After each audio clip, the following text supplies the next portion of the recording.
Phone করেন তখন কি মনে হয়?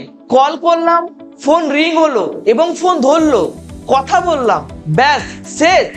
না ভাই, ব্যাপারটা এত সোজা না।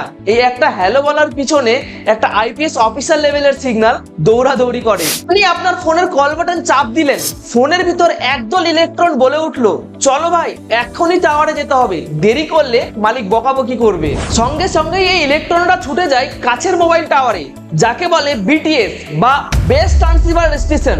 কিন্তু টাওয়ার তো আর সব জানে না, তাই সে বলে ওঠে, এই নাম্বারটা আমার চেনা না, বিএসসি ভাই একটু হেল্প করবেন?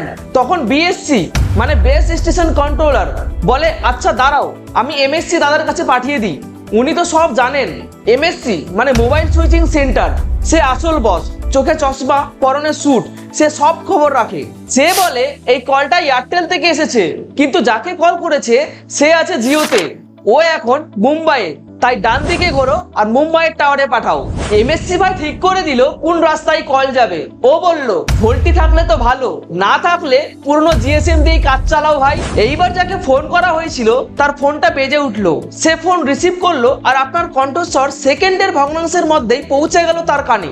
কারণ ইলেকট্রন ভাইরা অলিম্পিক অ্যাথলেটের মতো দৌড়ে কাজ করে। তাই পরের বার যখন ফোন করবেন মনে রাখবেন, আপনি শুধু একটা বাটন চাপছেন না, বরং একটা পুরো ফুল টিম কাজ করছে যাতে আপনি হ্যালো বলতে পারেন। যদি কোনো সময় ফোন না লাগে তাহলে গালিগালাজ করবেন না, বরং ইলেকট্রনের উপর একটু দয়া করুন। ভিডিওটি ভালো লাগলে লাইক করে আপনার প্রিয়জনদের সঙ্গে শেয়ার করুন। এরকম আরো জানতে ও শিখতে আমাদের রোমটেক ক্লাসের সঙ্গে থাকুন।